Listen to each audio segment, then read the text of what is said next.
교동문 135번 우리 성령 강림입니다. 그의 위에 여호와의 영 곧 지혜와 총명의 영이요 모략과 재능의 영이요 오직 하나님이 성령으로 이것을 우리에게 보이셨으니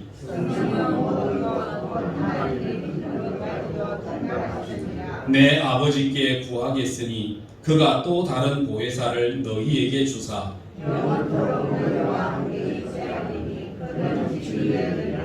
보혜사 곧 아버지께서 내 이름으로 보내실 성령 그가 너희에게 모든 것을 가르치고 오직 성령이 너희에게 임하시면 너희가 권능을 받고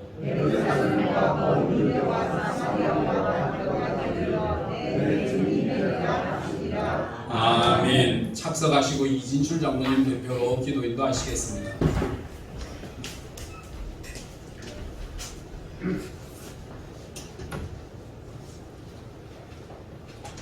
다 함께 기도하겠습니다. 천지 만물을 창조하시고 저희들의 생사화복을 주관하시는 아버지 하나님, 주님의 은혜와 사랑에 감사를 드립니다. 나라와 민족을 위하여 기도하는 애국의 달 6월 첫 주일 현충일을 맞아 엄숙한 마음으로 예배드리게 해주시니 감사와 영광과 찬양을 올려드립니다.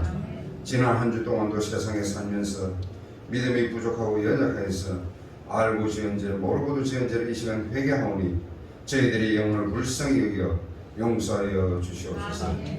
사랑의 우리 여호와 우리 아버지 하나님, 나라가 어려울 때마다 우리나라와 저희들을 지켜주시고 수많은 전쟁의 위기 속에서도 자유와 민주, 평화를 지켜주심을 감사드립니다.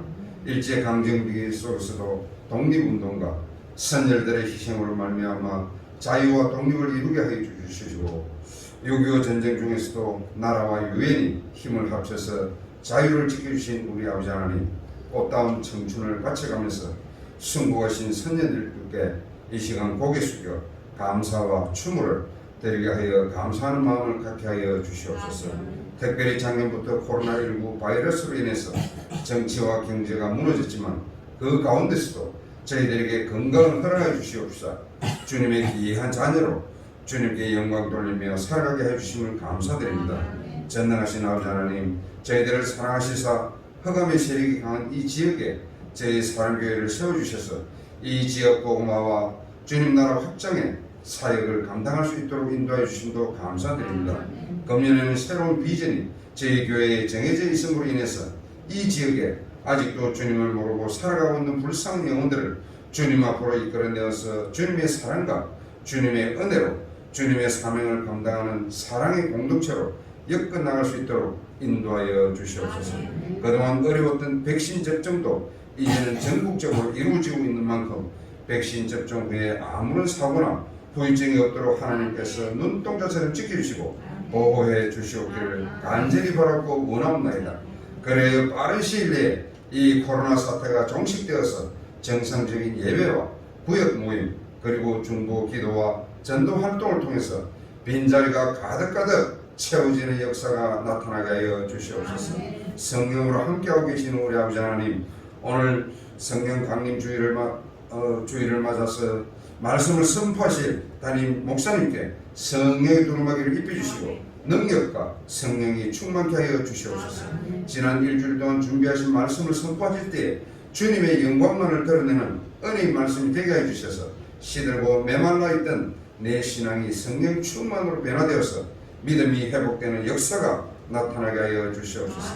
여러가지 사정으로 예배에 참석하지 못한 성도님들과 아직도 가정에서 유튜브 예배로 함께하고 계시는 우리 성도님들 어디에 있든지 주님께서 기억하여 주시고 몸이 불편하여 입원이나 투병 생활을 하는 성도님들도 일일이 찾아가 주님의 피 묻은 손으로 안수하여 주셔서 완치되는 기적과 이적을 체험토록 하여 주시옵소서.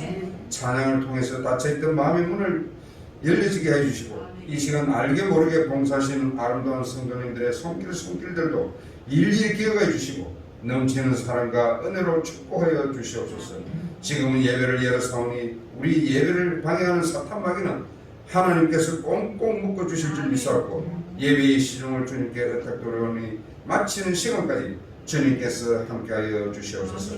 이 모든 말씀을 사랑과 은혜가 풍성하신 우리 예수 그리스도의 이름으로 간절히 기도드리옵나이다. 아멘.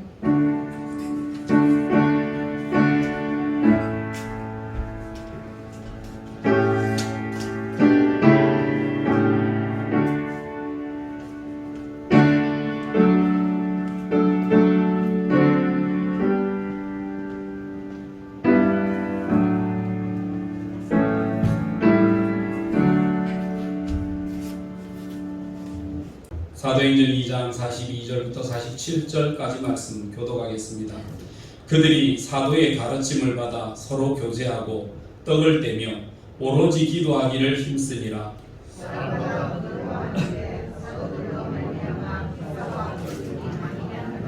믿는 사람이 다 함께 있어 모든 물건을 서로 통용하고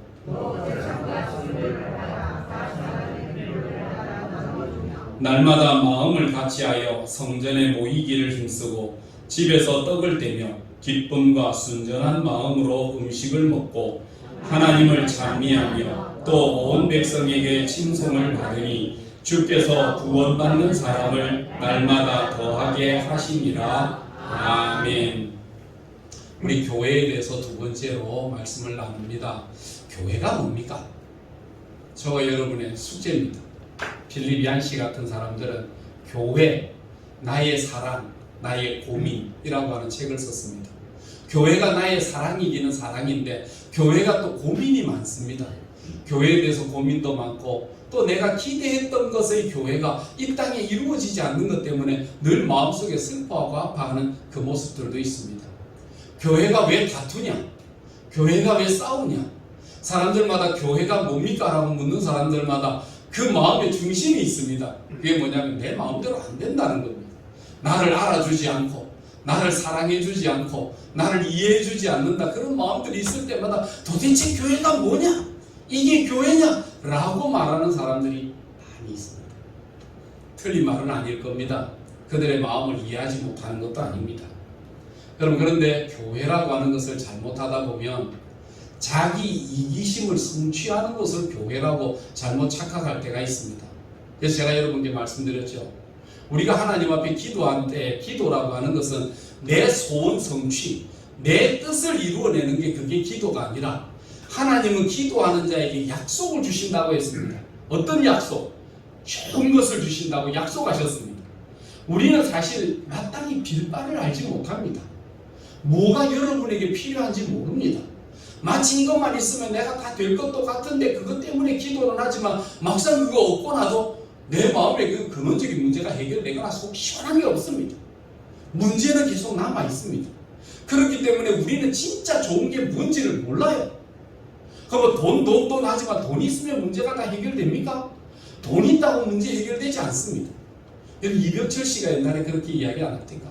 내가 뭐 재벌로 이런 일들을 해보지만 안 되는 게 내 평생에 내 마음대로 안 되는 게 세 가지 있더라 그랬어요. 그 세 가지가 찾아보니까 첫째는 미풍이 미원을 이길 수 없다는 겁니다. 미원에서 자기 미원을 따라잡기 위해서 미풍을 만들었는데 이미 미원의 점유율이 80%, 미풍의 점유율이 20%, 아무리 따라가려고 몸부림쳐도요 5% 벽을 못 넘어가더래요. 그래서 야 이거는 뭐 미풍이 미원을 이길 수 없다. 이게 내 마음대로 안 되더라. 두 번째, 골프를 치는데 골프공이 내 마음대로 안 되더라. 이병철 씨 골프 잘 쳤거든요. 골프를요 우리나라 프로들도 못하는 거예요. 홀인원 한 번에 쳐서 구멍에 땡그랑 하고 떨어지는 이 홀인원을요 이병철 씨는 3번 했습니다. 3번. 평생에 한 번 하기 어려운 걸 3번을 했거든요. 그런데도 그런 프로가요 공을 치면 내 마음대로 공이 안 간대요. 어느 날은 이쪽으로 갔다가 영 마음대로 안 된다. 골프공 내 마음대로 안 간다 그랬어요. 세 번째요, 자식이 내 마음대로 안 된다. 자식들이 이병철 씨에게 많은데 그 자식들이 내 마음대로 내 생각대로 좀 해주면 좋은데 내 생각대로 안 된다는 거예요. 마치 럭비공 같이 이리 튀고 저리 튀고 하는데 자식들 내 마음대로 안 되더라. 돈 있으면 여러분 다 마음대로 될 것 같습니까? 재벌이 재산을 가지고 내 말 잘 들으면 넘겨줄게 해도요 자식들 말 안 들어요. 뭘로 해결하겠습니까? 돈이면 다 해결될 것 같은데 돈으로 해결이 안 되더라는 거예요. 그러니까 우리는 마땅히 정말 필요한 게 좋은 게 뭔지를 모르니까 그냥 마치 우선 뭐 보기에 좋은 것 같고 해결될 것 같은 돈 하다가 가는 겁니다. 여러분 마땅히 우리는 좋은 게 뭔지를 모릅니다. 그래서 빌바가 뭔지를 몰라요. 내가 뭘 기도해야 될지 모르거든요. 그래서 하나님께서 우리에게 선물로 주신 게 있는데 그게 뭐냐면 성령을 우리에게 주신 거예요. 그래서 내 마음의 공허한 내 삶의 적적함이 무엇인지를 성령께서 오시면 다 아세요. 우리를 지으신 분이 우리를 모르겠습니까? 나의 삶을 내가 왜 너를 이렇게 지었는지 아느냐? 내가 너를 지었는데 목적이 있고 의미가 있고 뜻이 있다. 이렇게 만들었어. 이렇게 가야 네가 행복해 라고 하는 것을요 성령께서 우리 삶 가운데 오셔서 가르쳐 주실 때 그때 우리가 깨닫게 된다는 것입니다. 그래서 우리가 오늘날 구할 때에 모르잖아요. 그거를 누가 자식에게 잘 가르쳤는가 하면 다윗이 아들에게 잘 가르쳤어요. 그래서 아버지가 아들에게 가르칠 때 잠언서에 보면 나도 내 아버지에게는 유약한 아들이었는데 우리 아버지가 뭘 가르쳤느냐 하면 지혜가 제일이니 지혜를 구해라. 지혜를 얻도록 해라. 그래서 그가 하나님의 전에 나가서 성전을 완공하고 하나님 앞에 나가 기도하면서 하나님이여 내가 하나님 앞에 예배합니다 라고 이야기할 때 하나님이 나타나셔서 야 솔로몬아 내가 네게 뭘 해줄까? 네가 내게 구하라. 내가 다 해줄게. 여러분 주님이 어느 날 갑자기 여러분이 기도하실 때 여러분에게 나타나실 겁니다. 그리고 물어보실 겁니다. 내한테 구하라. 내가 다 줄게 라고 말씀하십니다. 응답할 준비해 놓으셨습니까? 갑자기 기도하라라고 소원을 이야기하라면 뭘 소원하시겠습니까? 우리는 모를 겁니다. 근데 솔로몬은 그 앞에 나섰을 때 그 아버지가 가르쳐 준 게 있었어요. 그게 뭐냐면 하나님 지혜를 주십시오. 이 백성들을 잘 다스릴 수 있는 하나님의 말씀을 들을 수 있는 그 마음을 주십시오. 그 이야기를 했을 때 하나님의 마음에 침착했다는 겁니다. 야 네가 네 원수를 이기고 땅을 넓혀주고 전쟁에서 이기고 돈을 얻고 뭘 구하고 이런 거 하나도 안 구하고 네가 지혜를 구했으니 진짜 내 마음에 딱 맞다. 네가 정말 내 마음에 필요한 거 구했구나. 내가 지혜만 주겠냐? 지혜뿐만 아니라 네가 구하지 아니하는 부와 명예와 장수와 네 가문 대대에 있는 축복까지도 내가 다 허락해 주겠다라고 약속하셨다. 여러분 이걸 누구에게 배웠습니까? 아버지에게 배웠다는 거예요. 여러분 부모가 자식에게 뭐 가르쳐 줍니까? 뭐가 제일이라고 가르치십니까? 뭐가 제일 좋다고 가르치십니까? 돈이 최고다. 건강이 최고다. 명예가 최고다. 출세가 최고다. 아닙니다 여러분. 우리에게 정말 중요한 거 필요한 게 있다고 한다면 여러분 신앙적으로 바르게 가르쳐야 됩니다. 잘 듣고 잘 배워 하나님만 붙잡고 살아라. 하나님이 네 인생을 책임져 주신다. 부모인 나도 왔다가 간다. 네 인생 내가 끝까지 책임 못 진다. 네가 자라기까지 다 못 볼 수도 있다. 그러나 하나님은 네가 이 땅에 왔다 죽을 그날까지 영원히 너를 지키실 것이다. 믿음으로 잘 살아라. 이런 말이 저 여러분들이 있어야 되지 않겠습니까? 그거 잘 가르치는 부모가 복이 있고요. 그거 잘 배운 자식이 복이 있습니다. 그러니까 이거 잘 가르쳐야 여러분 자식들이 복이 있고요. 여러분 자녀의 대대손손에 하나님 지키십니다. 다윗에게는 하나님 뭐라고 약속했습니까? 네가 나를 잘 섬기고 했으니까 내가 사울에게는 왕자리를 줬다가 다시 빼앗았지만 네는 내 마음에 꼭 맞는다. 그렇기 때문에 내가 사울에게 뺏은 것처럼 이제 네 자식에게 준 왕권을 내가 절대 뺏지 않을게. 네 자손 대대의 이 왕권을 가지고 이어나가도록 내가 축복하고 내가 네 자식을 지켜줄게. 약속하셨잖아요. 그러니까 다윗의 왕권이 지금까지도 이어가고 있지 않습니까? 여러분 이것이 하나님의 축복입니다. 아무리 재산을 많이 넘겨줘도 여러분 자식의 대가 끊어지면 그 재산이 무슨 소용이 있죠? 아무리 명예로움이 있어도 여러분 자녀의 대가 끊어지면 그 누구게 되겠습니까? 잠언서와 전도서를 읽어보면 가지고 소유한 내 모든 것이 있다 하더라도 물려줄 자식이 없고 자식이 물려받아 후손이 없으면 누구게 되겠느냐라고 솔로몬이 이야기를 하고 다윗이 이야기하지 않았습니까? 저와 여러분이 뭐가 중요한지를 몰라요. 그래서 눈에 보이는 거 손에 잡히는 것만 구하는데요. 진짜 여러분이 구해야 될 가장 좋은 게 뭐냐면 하나님을 붙잡고 믿음으로 사는 게 최고라는 것을 기억하셔야 됩니다. 어디에서 가르칩니까? 교회에서 가르칩니다. 그래서 윌리엄 구세군의 창시자인 윌리엄 부스가 이런 말을 했죠. 앞으로의 교회의 위기가 온다면 어떤 것이 교회의 위기이겠습니까? 물었을 때 윌리엄 부스가 이런 말을 했습니다. 앞으로 미래 교회의 위기가 온다면 그 위기는 중생 없는 용서가 교회의 위기가 될 것입니다. 그렇게 이야기했습니다. 하나님의 자녀로 거듭나지 않고 내가 죄인의 상태 그대로 있는데 그냥 교회에서 하나님께서 용서하십니다, 용서하십니다 하는 철학적인 용서, 철학적인 구원, 하나님 이름만 부르면 용서받는다, 주의 이름만 찾으면 용서받는다, 주여 주여 하면 천국 간다, 다 가짜입니다. 주여 주여 한다고 천국 안 가요. 사람이 마음으로 믿어 의에 이르고 입으로 신하여 구원에 이르는데 내 마음에 하나님을 믿지 않는데 어떻게 구원을 받습니까? 그러니까 가짜미기 구원론에 속지 마세요.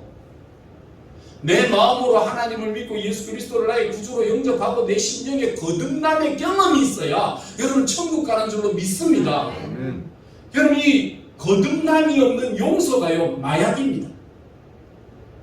그런 마약을 맞고 마치 그렇게 하면 천국 가는 것처럼 하면 이게 교회의 위기입니다. 그런 것을 가르쳐서는 안 되고 교회가 교회됨의 삶이 어떠한가 하는 것을 오늘 교회를 통해 가르치는데요. 지난주에 했습니다. 저 가르침을 받는 교회, 그다음 교제하는 교회, 그다음에 기도하는 교회. 여러분 기도는요 기적을 일으킵니다. 기도할 때 좋은 것 얻는다 그랬잖아요. 여러분 내 소원 성취보다 더 좋은 것을 주십니다. 여러분 성경의 사도행전에 보면 기도행전이라고 하잖아요. 성령행전, 기도행전이라고 하는데 성경에 기도할 때에 기적이 나타났습니다. 여러분 제3시에 기도할 때에 그러니까 제3시 이러면요 오늘로 말하면 이스라엘은 시간이 아침에 해 뜰 때 그때부터 이제 시간이 시작되거든요. 그러니까 3시 이러면 플러스 6을 하면요 9시 기도 시간, 9시에 기도할 때 오순절 성령 강림의 역사가 일어나기 시작하는 겁니다. 그 다음에 제 6시 기도 시간이 있습니다. 정오 12시에 기도 시간이 있을 때 그때에 베드로와 고넬료가 하나님 앞에 기도할 때 환상을 보게 되는 놀라운 일들이 일어났습니다. 9시 기도, 오늘로 말하면 3시 기도가 이루어질 때 3시 기도할 때에 베드로와 요한이 성전에 올라갈 때 미문에 앉아있는 안전뱅이를 바라보며 그 안전뱅이를 일으키는 기적의 역사가 일어났거든요.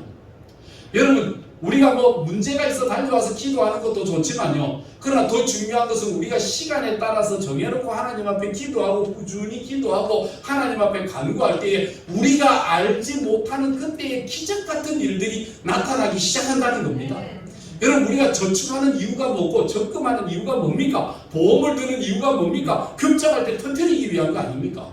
마찬가지입니다. 기도 뭡니까? 평상시에 시간을 정해놓고 하나님과 신실한 관계를 맺은 사람이 어느 날 문제가 있을 그때에도 하나님 기도하면 신실하게 역사하시는 그 의미를 경험하게 되는 겁니다. 그렇기 때문에 쉬지 말고 기도하라 라고 이야기할 때는 날마다 24시간 기도하는 것도 좋지만 더 중요한 것은 여러분이 시간과 삶의 중심을 정해놓고 끊임없이 하나님과 교제하고 그 실과 끈을 놓지 않기 위해서 항상 기도하는 것이 중요하다는 것입니다. 그래서 새벽이 있으면 새벽 기도, 그 다음에 시간마다 여러분 낮 시간대에 여러분 때는 오후 시간대에 시간을 정해놓고 하나님과 와서 만나며 꾸준한 기도가요. 여러분이 어느 날 문제가 터지고 힘든 일이 생길 때 그 기도에 쌓여진 기도가 여러분의 문제를 해결해주는 놀라운 역사가 일어나게 됩니다. 그래서 사도행전에 보면요 기도에 놀라운 은혜를 경험하게 되는 이런 은혜를 입었다는 겁니다. 거듭난 하나님의 자녀에게는요 기도는 당연한 것입니다.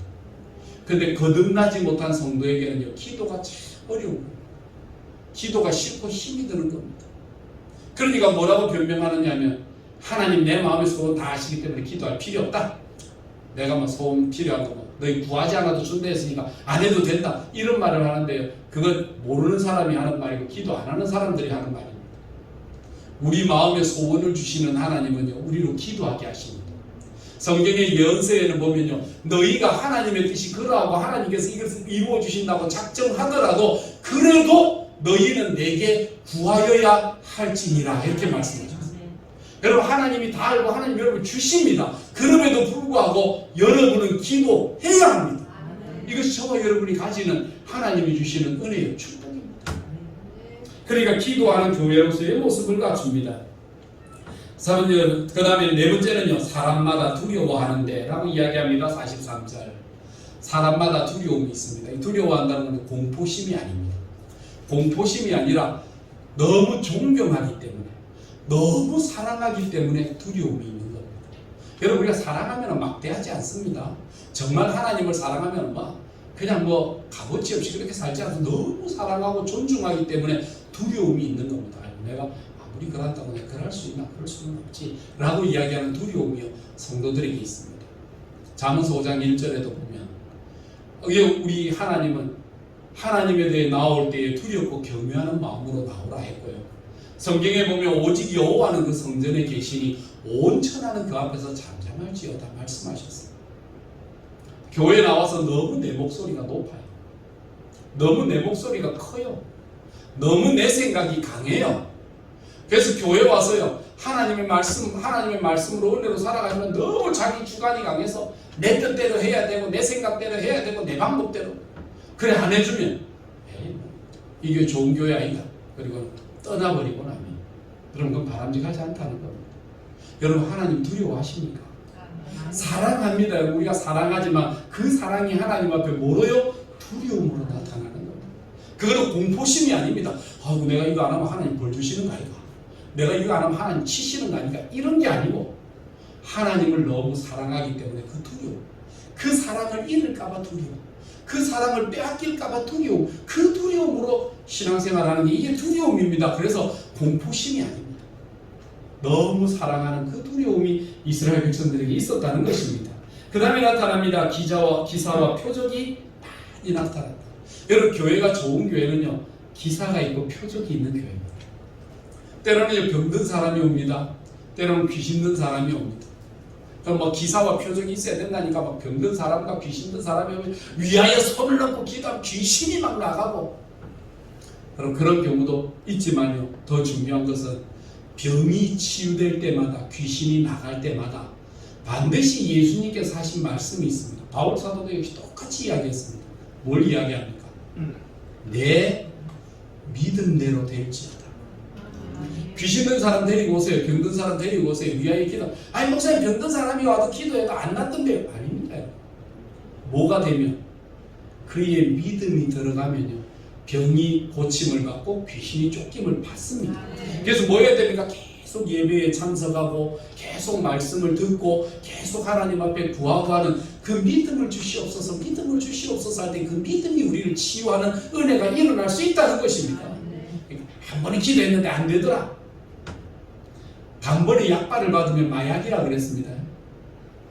그러나 정말 하나님 앞에 보약은요, 우리의 생애를 통해 천천히 고쳐가시고 그런 변화를 경험하게 됩니다. 그럴 때 나도 모르는 사이에 어느 순간 치유하고 회복되는 은혜를 경험하게 된다는 것입니다. 이것이 기적입니다. 여러분, 우리는 기적 이러니까요, 사업에 성공하고 부자 되고 뛰어나고 이런 것만 기적으로 알죠? 아닙니다. 사업에 망하는 것도 표적입니다. 병 나는 것도 표적입니다. 사고가 나는 것도 표적입니다. 뭐요? 우리로 하여금 깨닫게 하시는 경각심을 주시는 거예요. 우리가 믿음이 있는 사람인데 사고가 나서 하나님, 내가 예수 잘 믿었는데 왜 나한테 이러세요? 하나님, 내가 하나님 앞에 한계를 받는데 나한테는 왜 이러세요? 아닙니다. 여러분, 사업에 망해도요, 우리가 건강이 쇠해도요, 어려움이 닥쳐도요, 그게 표적입니다. 그게 기적입니다. 하나님이 내 인생에 개입하셔서 나로 하여금 깨닫게 하시고 하나님께로 가까이 하시고 알게 하시는 표적입니다. 그렇기 때문에 하나님의 자녀들은요, 꼭 성공주의에 사로잡혀 성공만 해야 하나님이 나를 사랑하시고 교회는 절대 아닙니다. 이스라엘 백성들에게는요, 성공뿐만 아니라 실패도 하나님의 표적이었습니다. 이런 역사가 나타나기에 그들이 살아나는 것입니다. 그래서 교회에 가서 맨날 아픈 사람만 생기고 다치는 사람은 아닙니다. 그건 성공주의 신학에 빠져서 그래요. 성공주의는 신앙이 아닙니다. 다윗도 고백하기를 내가 사망의 음침한 골짜기에 빠져 있어도 해를 두려워하지 않을 것은 주의 지팡이와 막대기가 나를 지키시나이다. 사망의 음침한 골짜기 속에서 우리를 버리지 않으신다는 것입니다. 그렇기 때문에 여러분, 걱정하지 마십시오. 그것도 나에게 주시는 표적입니다. 여러분, 믿음으로 받으시기 바랍니다. 그 다음에 있는 사람이 있습니다. 믿는 사람이 다 함께 있어 모든 물건을 서로 통용하고 또 재산과 소유를 팔아 각 사람의 필요를 따라 나누어 주는데, 예수 믿고 하나님의 자녀가 되어 거듭나면은요, 나타나는 역사 중에 하나가요, 이기심이 사라져. 옛날에는 나를 위해 살았거든요. 여러분 예전에 그 이야기했잖아요. 제가 계영배라고 하는 거. 뭐 우리나라에도 뭐 상도라고 하는 소설에도 있다면서요. 경계할 경자, 꽉 찰영자, 배 꽉 차는 것을 경계한다라고 하는 말이에요. 너무 차면은 쏟아지는 겁니다. 제가 이야기 말씀드렸잖아요. 우리 그 목사님들하고 저 베트남에 갔을 때 그때 뭐 딴 사람들은 막 이런 거 하지만 내가 딱 꽂혀서 한 부잣집에 있는데 그 자리에 갔을 때 딱 보면 그 부잣집의 그 중심에 이게 계영배입니다라고 하는 그 잔을 보여주더라고요. 그 계영배를 통해서 이 사람이 최갑부가 되는 비결을 이야기하면서 뭐라고 했느냐면, 내가 너무 욕심이 꼭대기에 차는 것을 경계하고 70%의 자리 차면 물이 밑으로 샥 쏟아지는 숫자예요. 그러니까 70%를 넘어 80% 넘어가고 70%를 넘어가면 물이 샥 쏟아지도록 만들어져서요. 너무 찬 욕심으로 살면 망한다는 거예요. 그래서 자기의 재산도 내게 아니고 70%는 내 몫이지만 나머지 30%는 내 몫이 아닌 이웃의 몫이라고 그는 벌어들일 때마다 항상 남에게 나누어 줄 것을 생각하는 겁니다. 여러분 사업하는 분 계십니까? 여러분 집에서 일하는 일꾼들의 몫을 정확하게 세매 주십시오. 넉넉하게 주십시오. 여러분 그것이 저와 여러분이 해야 될 몫입니다. 월급 받을 때만 더 내놔하지 말고 여러분이 잘 되었을 때 남들에게 나누어 주는 거 더 힘쓰고 하나라도 더 보탤 수 있는 이런 마음이 있어요. 예수 믿는 사람이 인색하고 예수 믿는 사람. 여러분 그래서 유대인들이요 2차 세계대전을 지나면서 뭘 느꼈느냐 하면 2차 세계대전 때 유대인들이요 고리대금업을 많이 했어요. 2차 세계대전에 고리대금업과 자기만을 위해서 살았던 그게요 결국 독일 사람들에게 찍혀가지고요 너 같은 고리대금업자들은 이 땅에서 없어져야 된다고 독일 사람들이 얼마나 유대인들을 박해하고 600만을 죽였지 않습니까? 너 같은 돈만 아는 인생들은 이 땅에 있어서는 안 돼라고 하는 그 고난의 시련을 겪었어요. 유대인들이 2차 세계를 지나가고 자기 나라를 회복했을 때 그때 이들이 알았던 게 있습니다. 돈은 내 손에 쥐고 내 주머니에 꽁꽁 숨긴다고 내 거 되는 게 아니고 남들에게 나누어주고 베풀고 선행하고 구제하는 게 필요하다. 그때부터 지갑을 열기 시작하고요. 유대인들이 얼마나 구제 활동이나 나누는 활동이나 주변에 뭐 배치는 활동 이거 얼마나 잘하는지 모릅니다. 여러분 노벨상을 받는 것이나 여러분 모든 이 경제 활동을 하는 것이나 그런 일에 내게 아니라는 거예요. 사람들에게 베풀어주고 나눠줘야 됩니다. 왜냐하면 내거 하다가 붙잡다가요 칼 맞아 죽거든요. 전쟁에 민족이 말살당할 뻔했거든요. 그게 내 거는 내 게 아니구나. 내 몫은 어느 정도만 있으면 돼. 너무 욕심껏 채우는 게 내 게 아니고 이웃을 향하여 나눠주는 게 좋은 거다. 외국 사람들이 우리나라에서 음식 먹으면서 느끼는 문화가 있는데요. 그 느끼는 문화가 뭐냐면 음식을 다 같이 먹다가도 하나 남으면 다 숟가락 넣는데요. 하나 남으면 이거는 내 게 아니다 하고 나 넣는데요. 다 그것까지 욕심스럽게 안 먹는다고요. 너무 알뜰살뜰하게 설거지하듯이 챙기지 말고 여러분 내가 벌어들인 소득 속에서 내 것만이 아닌 남의 것도 있습니다 라고 하는 이웃을 향하는 그 마음과 나눔의 축복이 여러분들에게 있게 되기를 바랍니다. 이것이 있었다는 것입니다. 그 다음에 46절에 보면 날마다 마음을 같이하여 성전에 모이기를 힘쓰고 여러분 예배생활 여러분 예배생활은요 저와 여러분이 교회가 존재하는 목적 하나님의 백성이 존재하는 목적이 뭔가 그건 예배를 위해 모여있다는 사실을 항상 기억하시길 바랍니다. 여러분 예배에 힘쓰고 예배의 중심을 두십시오. 우리 이제 뭐 내년이 되면 뭐 지방자치 선거도 있고 여러 선거들이 나옵니다. 그럼 마음이 좀 조급해지면은요 뭐 주일날도 다른 교회 가서 예배를 드리면 인사하고 미안하지만 표 떨어지는 소리. 목사님들이나 성도들이요 안 좋아해요. 그 갔다 오면은요 그 목사님들이나 성도들이요 이야기를 해요. 목사님 그 주일 본교에서 예배 안 드리고 우리 교회 왔던데 좋지 않은 건데 교인들의 마음이 다 떠나가 버려요. 여러분 우리는 우리 마음은 조급해서 그렇게 하면 좋을 것 같아도 하나님 편에서 보면 절대 좋아하지 않아요. 그래서 교회들마다 선거 때가 되면요 나와서 앞에다 표를 붙입니다. 주일 예배하는 곳입니다. 선거하는 곳은 아닙니다. 여러분, 그거 좋은 거 아니에요. 목사님들이 그거 좋아하지 않고요, 성도들도 좋아하지 않아요. 그러니까 우리는 한순간에 조그만한 이익 때문에 하는 것 같지만 그것이 우리 마이너스가 됩니다.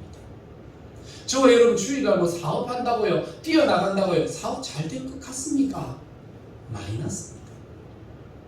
하나님 편에서 바라보고 하나님 편에서 우리가 일을 해야 되는데, 여러분 사람의 욕심을 따라 일하다 보면요, 욕심이 목까지 차고 나면요, 그 다음부터 비어지는 거예요. 그렇기 때문에 하나님 앞에 우리가 어떤 존재로 살아야 되느냐, 예배하는 존재라는 사실을 항상 명심하고, 6일 동안은 힘써 일하라 그랬잖아요. 6일 동안에는 미국에 나가도 돼요, 일본에 가도 돼요, 세계 어디를 다녀도 돼요. 주일은요, 하나님 앞에 있어야 되는 거예요. 이것이 예배하는 신앙이고 예배하는 믿음이라고 하는 사실을 기억하면서 나가야 됩니다. 그래서 우리는 어떤 삶을 살아야 되느냐, 예배하는 삶을 목적으로 살아간다 하는 겁니다. 뒷부분에 가면 47절에 가면 또 어떤 교회가 하나님을 찬미하며 온 백성들에게 칭송을, 하나님을 찬미하며 온 백성에게 칭송을 받으니 라고 이야기합니다. 하나님을 찬미한다 라고 하는 말이 무슨 말입니까? 하나님께 감사한다, 하나님께 영광 돌린다, 하나님 받으소서 하는, 여러분 이 감사의 삶이 백성들에게 있었다는 겁니다. 저와 여러분 신앙생활 하면서 우리가 잘 살펴야 됩니다. 교회가요, 잘 되고 성장하려고 하면 몇 가지 요소가 있는데, 첫째는 교회에 미담이 있어야 돼요. 아름다운 이야기가 있어야 되고요. 두 번째는요, 교회에 뭐가 있어야 되는가 하면, 교회 속에서요, 뭐 좋은 사람들도 좀 많이 나타나야 됩니다. 교회 어쨌거나 좋은 거는 싸움만 안 하면 교회는 됩니다. 교회가 자꾸 싸우면요, 문제가 힘들어집니다. 여러분 싸나운 사람 있죠? 싸우지 마십시오. 싸우지 말고 다투지 말고 그냥, 그 다음에 교회가요, 어떤 좋은 이미지, 좋은 말을 만들어내려고 힘써야 됩니다. 그리고 전북 익산, 옛날에 2위잖아요. 전북 익산에 금산교회 있습니다. 금산교회 우리 한번, 저는 한 번씩 이제 이번에 기회가 좀 되어 좀 한번 이제 갔으면 좋겠어요. 기획자교회거든요. 우리 동기가 그 목사님, 우리 졸업할 때 그 동기가 그 교회 담임했는데, 그 목사님인데 그 미국의 선교사인 테이트 선교사가 우리나라 땅에 와서 선교할 때에, 테이트 선교사가 전라북도 지방을 갔을 때에, 그때에 한 마방이라고 하는 거는 말 휴식처, 정비소 이런 걸 보면 안 되겠습니까? 말 맡기면 씻기도 하고 음식물도 주고 좀 피로도 풀고 하는 마방이 이때 저희 주인에게 있었는데, 이 조덕삼이라고 하는 그 주인이 큰 마방을 하고 있는데, 그 집에 말을 갖다 맡기는데, 그 마방에서 일하는 종이 있었습니다. 이자익이라고 하는 종이 있었는데, 그 이자익이라고 하는 종이 이제 하고 있을 때, 이 테이트 선교사가 우리 이름을 개명했는데 최의덕이라고 하는 이름을 고쳤는데, 이분이 거기에 있으면서 이제 그 이자익 씨에게 그리고 조덕삼 씨에게 복음을 전했습니다. 하나님의 복음을 받아들이고 이 사람들이 예수를 믿기로 작정을 했습니다. 교회 예수를 믿기로 작정하고 하나님을 섬겨 나갈 때에, 그때에 이 조덕삼이라고 하는 사람이 자기 재산을 털었습니다. 자기 집에 땅을 내놓고 자기 집을 내놓고 이것을 교회로 삼겠습니다 하고 그 교회를 내놨는데, 그 교회를 내놓으면서 그걸 이렇게 표현했습니다. 하나님의 집이라. 그렇게, 이건 내 집 아닙니다. 하나님의 집이라고 딱 세워놨어요. 거기서 성도들이 뭐 예배를 드리는 겁니다. 예배를 드리기 시작하는데요, 그때 뭐 교회가 부흥하고 성장하는데, 대한민국 최초 장로를 뽑는 시간이었어요. 누가 장로가 되어야 됩니까? 누가 장로가 되어야 되죠? 누가 장로가 되어야 되겠습니까? 그 당시에 교회를 예수 믿고 열심으로 섬겼던 사람 조덕삼 씨가 있었고 이자익 씨가 있었거든요. 장로 투표를 했는데요, 당연히 조덕삼 씨가 될 줄 알았죠. 지주고 돈 내놓고 뭐 교회 뭐 조덕삼 씨가 될 줄 알았는데, 조덕삼 씨가 안 되고 이자익이가 돼요. 더군다나 전라도 땅인데, 이 이자익 씨는 경상도 사람이거든요. 경상도 저 마산 지역에 있다가, 여러분 전라도는 곡창지대 아닙니까? 옛날에 부자들은 전라도 다 있었고요. 이쪽 지역으로는 빈집에서요 생선이나 잡기면 농지가 잘 있습니까?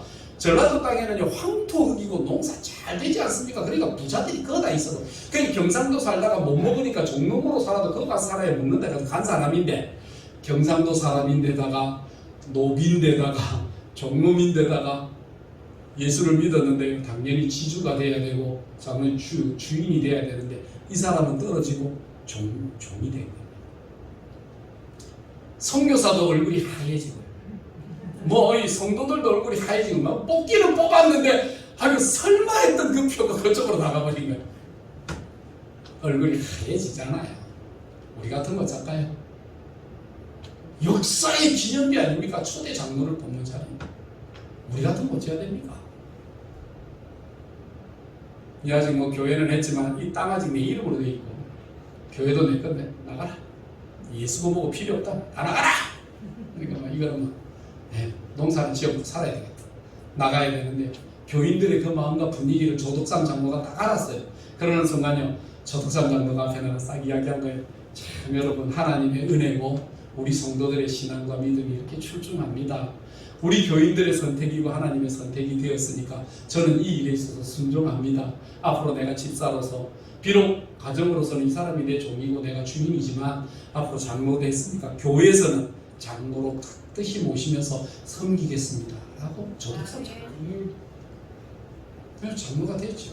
근데 이 조덕삼 장로가 이 자격을 보니까 이 장로 가물은 아까운 거예요. 그러니까 신학교를 가서 목사가 되면 좋겠다 해서 신학교를 자기가 보냈어요. 학비를 다 지원했어요. 졸업하고 나서요 마산에 나가서 목회하고 있는 그분을 다시 자기가 세웠던 그 교회를 모시고 와서요 주의 종으로 섬기고 교회를 잘 받들어 나갔습니다. 근데 이 교회가요 이 익산에 있는 금산교회인데 이 금산교회에서 이 목회자로 하다가 금산교회에서 이분이 또 신앙이 있고 믿음이 있으니까요 이분이 총회장이 됩니다. 총회장이 되어서 첫 설교할 때에 나서서 모든 총대들 앞에서 이렇게 설교에 첫말을 열었습니다. 여러분 나는 종놈입니다. 마방에서 말이나 어디든 종놈인데 종놈이 이곳까지 와서 큰 은혜를 입었습니다. 하나님 감사합니다. 라고 기도하고 설교를 시작한 겁니다. 우리는 조금만 못하면 신분 세탁을 하려고 하잖아요.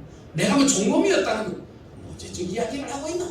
신분 세탁을 하는 게 전혀 신분 세탁 안 했어요. 나의 나됨은 하나님의 은혜입니다. 고백하는. 여러분 이것이 그에게 있었다니까요.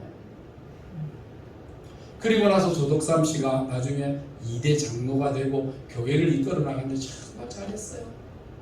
정말 잘했어요. 자기도 복을 받았지만요. 자기 자식은 더 복을 받았어요. 이 조덕삼 이 장로님의 손자가 누군지 아십니까? 우리나라 국회 부의장까지 했었던 조세영 국회의원. 조세영 씨가 이 손자입니다. 조덕삼 장로. 그 자기가 이야기해요. 내가 잘 된 것은 우리 할아버지 신앙 때문이고 우리 할아버지 믿음 때문에 잘 된 겁니다. 자기는 이까지 올 자격이 안 되는데 우리 할아버지 때문에 내가 이곳까지 왔습니다. 고백하는 고백이 있었다니까요. 성도 여러분, 우리는 살아가면서 내가 나된 게 내가 잘난 줄 알아요. 내가 뛰어난 줄 알아요. 항상 그러다 보니까 뭐가 없느냐면 감사가 없는 거예요. 감사가 생활화되지 않는 것은요, 내가 요령이 있고 내가 능력이 있고 내가 재능이 있고 내가 술수가 있고 수완이 있어서 뭐든지 하는 게 잘 돼서 그렇지 뭐 나 때문이지 나 하다 보니까 안 되는 거예요. 나의 나됨이 하나님의 은혜인 줄 알고 뭘도 안 하다 보니까 그냥 감사합니다. 잘 돼도 감사, 못 돼도 감사, 성취가 되어도 감사, 성취가 안 돼도 감사, 오직 하나님께 감사할 것밖에 없는 나의 삶이 있습니다 라고 하는 게 이게 하나님을 찬미하는 백성들의 모습입니다. 여러분들에게 이런 감사가 있게 되기를 바랍니다. 어느 날 갑자기 내 삶 속에 우울함과 아픔이 다가오는 그 순간에도 하나님께 감사하는 것이 징조입니다. 하나님 기적입니다. 이때도 기도하라고 하시는 하나님의 은혜입니다. 내가 하나님과 멀리 떨어졌던 것 아닐까요? 하나님 내가 회개합니다. 하나님께 가까이 갑니다라고 고백하는 거예요. 여러분 우리가 성인이 되잖아요. 나이가 자라나잖아요. 여러분 유대인들은요 몇 살이 되면 성인이 되는지 아십니까? 유대인들은 12살이 되면 어른입니다. 12살이 되면 어른이라서요. 하나님의 전에 들어가서 자기가 예배를 드리고 자기가 헌신하고 다 해요. 우리 교회는 몇 살이 되면 어른입니까? 14살이 되면 어른입니다. 14살이 되면 세례받아요. 정식으로 합천사랑교회 세례교인으로서 등록 교인으로서요. 투표에도 참석할 수 있고 모든 교회 결정에 참석할 수 있는 권리가 세례교인에게 있습니다. 14살입니다. 여러분 이 나이대가 있어요. 우리나라에는 국가적으로 볼 때는 18세, 20세 뭐 이렇게 있는데 여러분 나이대가 있어요. 여러분 나이대가 있어서 세례를 받고 성인이 되면 여러분 예배를 여러분이 드려야 됩니다. 유대인들은 12살이 돼도 자기 예배 자기가 드려요. 자기가 양을 끌고 가서 자기가 제사를 드리고요. 자기가 속죄하고요. 자기가 다 해요. 우리 신앙생활하면 자기 예배 자기가 못 드려요.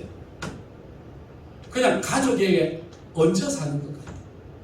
남편이 부인한테 얹히고 부인이 남편한테 얹혀서 이렇게 그런 거 아닙니다. 그래서 여러분 저 신앙에 있어서 성장이 되면 첫째는 예배는 내가 드리는 거. 내가 내 스스로 드려야 되는 거. 둘째는 물질을 드려도요. 내 물질은 내가 드리는 거. 내 이름으로 된 내 예물을 드리고 내 이름으로 된 내 헌신을 드리는 거. 이게 두 번째 예배의 모습입니다. 세 번째는 물질을 드릴 때 돈 아까워갖고 한 번만 하면 안 되겠나? 이건 안 맞고요. 여러분 레위기서를 잘 읽어보면 하나님께서 레위기를 통해서 제사를 드릴 때 어떻게 제사를 드리느냐? 번제를 드릴 때에 화목제를 빼먹지 말고 화목제를 드렸다고 번제 빼먹지 말고 화목제를 드릴 때에 제하지 말고 감하지 말고 화목제 드릴 때에 헌신제도 같이 드리고 또 뭐 다른 제도 같이 드리고 소원제도 드리고 같이 다 드리라고 그랬어요. 하나님 앞에 예배 드리러 나오면서 좀 봉투 바꾸는 신앙생활을 좀 하지 맙시다. 매주일마다 뭐 감사헌금 드리다가 절기가 되면 봉투만 바꿔갖고 내용물은 똑같이 해가지고 감사헌금 드리고 여러분 그런 게 아니잖아요. 하나님 앞에 할 때는요 우리가 주일이나 11조나 감사나 모든 면에 있어서 다 그건 다른 신앙이고 다른 믿음 그게 어른이 된 자의 바른 모습 아닙니까? 뭉태기를 가지고 하나를 가지고 톡 해가지고 톡 하는 그런 예배. 밥 잡수실 때 밥 먹으러 가면 밥만 잡수십니까? 밥 잡수러 가면 내가 어디 갑니까? 밥 먹으러 갑니다. 밥 먹으러 가면 밥만 드시죠? 밥만 드시죠? 밥을 잡수시면 반찬도 드실 거고 국도 드실 거고 뭐 특식이 있으면 특식도 드실 거고 그거는 욕심스럽게 다 먹는데 왜 하나님 앞에 나와 예배 드릴 때는 왜 감사한다고 해서 다른 거 빼먹고 이 뭐 주일 한다고 해서 다른 거 빼먹고 왜 그런 예배를 드리십니까? 여러분 감사하는 신앙인은요 첫째는 예배 드리는 내 자신이 감사하는 거고요.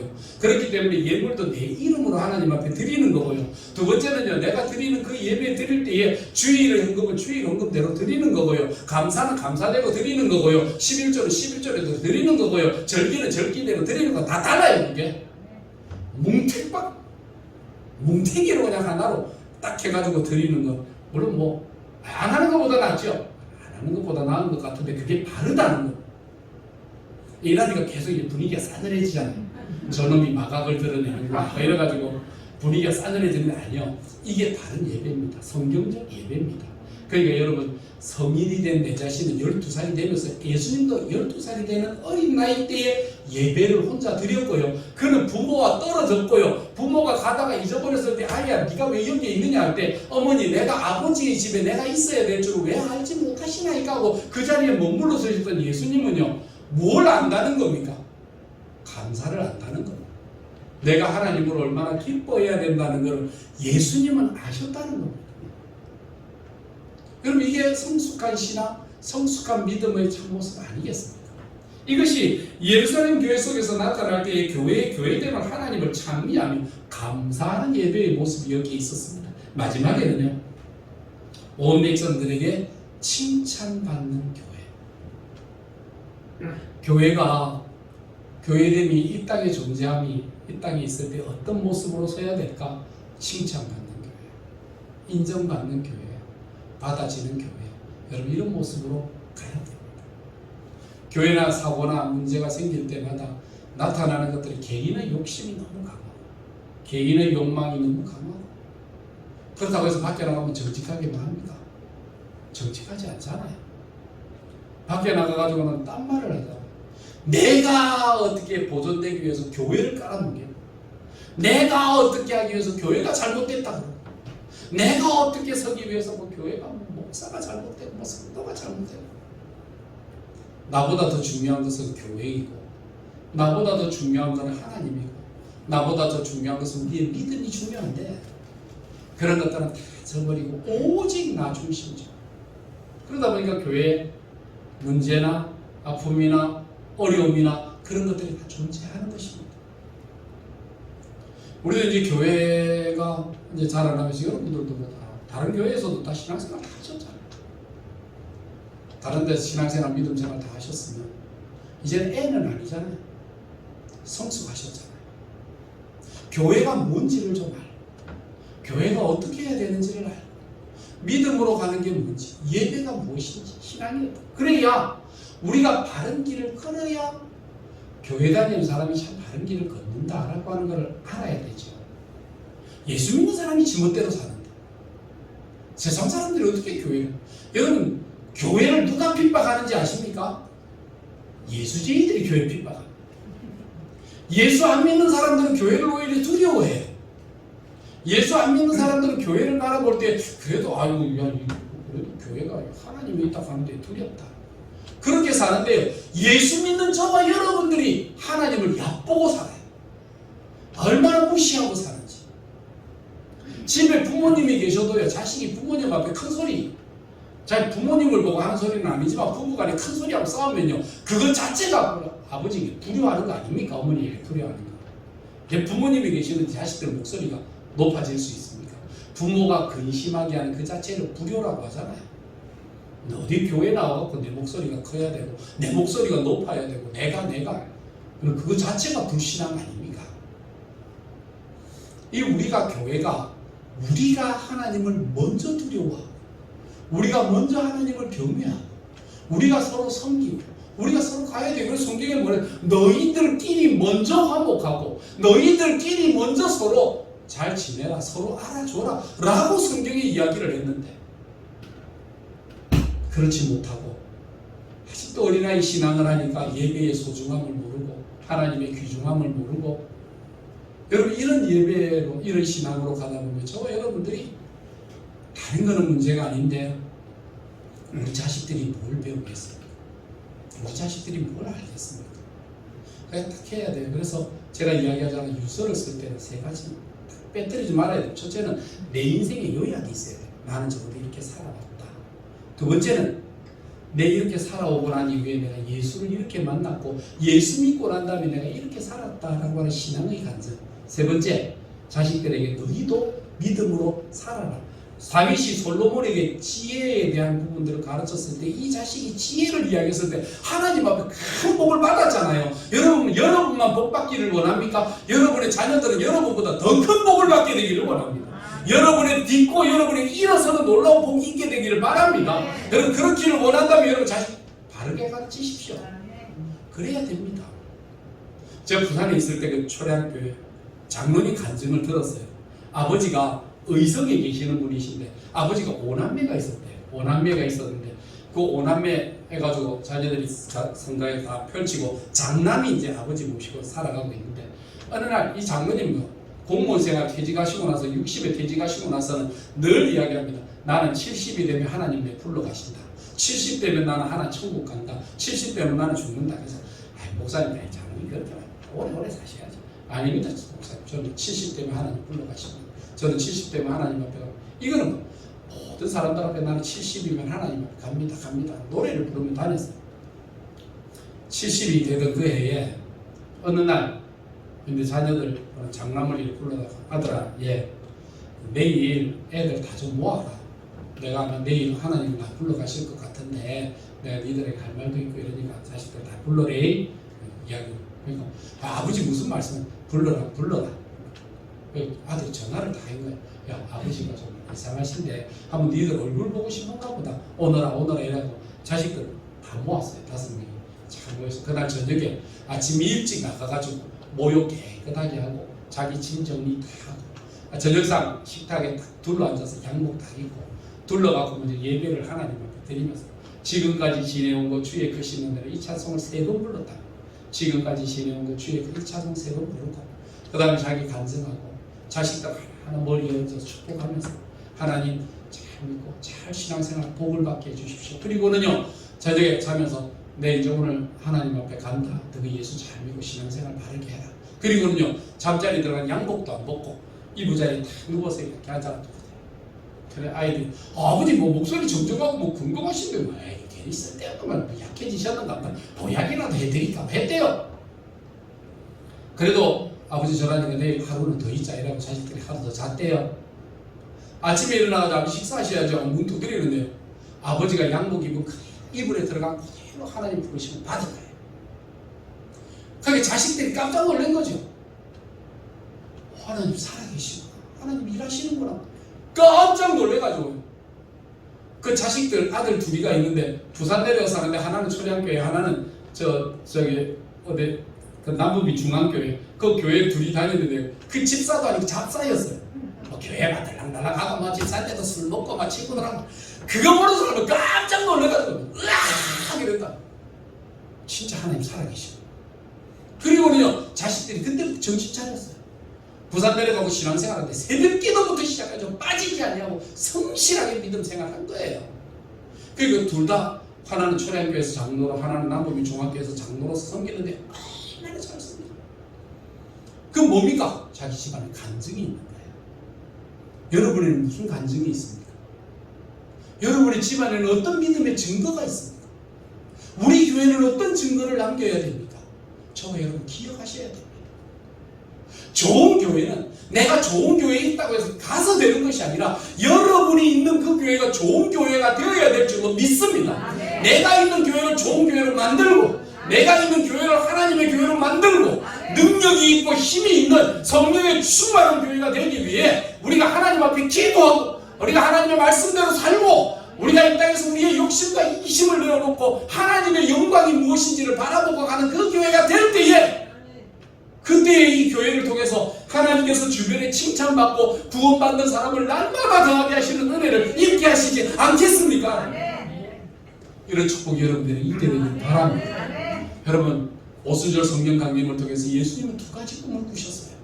첫째는 예수님은 십자가의 꿈을 꾸셨어요. 그래서 그는 살아나 죽으나 늘 십자가에 대한 이야기였어요. 내가 십자가에 죽을 것이다. 두 번째는 교회에 대한 꿈이었어요. 예수님은 교회를 꿈꾸셨어요.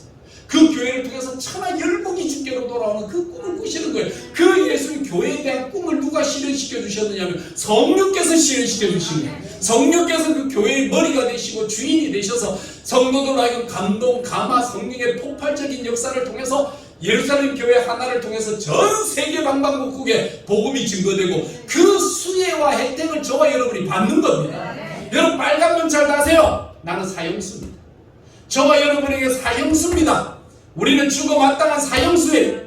죄를 지은 죽음에 마땅한 사형수임에도 불구하고 이 사형수에게 생명을 주신 하나님께 감사하는 것입니다. 여러분 부르세요. 죽을 준비 됐나? 부르세요. 당신 죽을 준비 됐나? 하나님 앞에 갈 준비 됐나? 나는 죽을 준비 됐다. 하나님 앞에 가서 설 준비 됐다. 우리 죽음 준비 잘하자. 이 땅에서 전투하는 교회에서 영적인 전쟁, 영적인 싸움에서 승리하고 내 자녀들에게 예수 그리스도를 증거시키고 하나님 앞에 갔을 때 멸류관의 주인공이며 부끄럽지 않게 설 수 있는 그 믿음의 자리를 우리가 가야 되지 않겠습니까? 이런 축복이 여러분이 있게 되기를 바랍니다. 여러분 자손 만대에 일어나게 되기를 바랍니다. 하나님을 믿는 의인의 후손은 하나님이 끊어지지 않겠다고 약속하셨지 않습니까? 여러분 자녀들이 주님 오시는 그날까지 번성하고 세워져서 하나님의 축복을 끝까지 전하는 복되고 귀한 교회, 복되고 귀한 성도, 복되고 귀한 여러분의 가정 되시기를 주님의 이름으로 축원합니다. 기도하겠습니다. 돌아가신 여호와 우리 아버지 하나님, 하나님이 집을 세우시지 아니하시면 건축자의 수고가 헛되고 하나님께서 성을 지키시지 않으면 지키는 파수꾼의 수고가 헛되다고 하신 주여, 집을 세우고 내 삶을 세우고 인생을 세우며 하나님이 없이 세워지는 모든 것들은 사상 무각과 같아 무너질 수밖에 없음을 고백합니다. 하나님, 인간이 교회를 세운다고 해도 인간이 세운 교회가 어떻게 하나님의 영광을 위해 세워지겠습니까? 사람이 주인 노릇하고 사람의 목소리가 높아지고 사람의 힘이 강한 그런 교회가 아닌 내가 내 교회를 세우리니 음부의 권세가 이기지 못하리라고 선포하신 주님의 약속이 오늘 이 교회 위에 세워지게 하여 주시옵소서. 하나님, 좋은 교회를 찾는 것이 아니라 내가 있는 그 교회가 좋은 교회 되게 하여 주시옵소서. 우리 성도들이 있는 그 자리를 통해서 하나님의 나라의 확장을 이루는 일에 쓰임받는 주의 백성들 되게 하여 주시옵소서. 이곳에도 하나님의 나라가 임하여지고 이곳에도 하나님이 통치하시는 교회가 있음을 믿지 아니하는 자들에게 증거하는 복된 역사가 우리 성도들을 통해서, 이 교회를 통해서 나타나게 하여 주시옵소서. 믿사옵고 예수님의 이름으로 기도드리옵나이다. 아멘.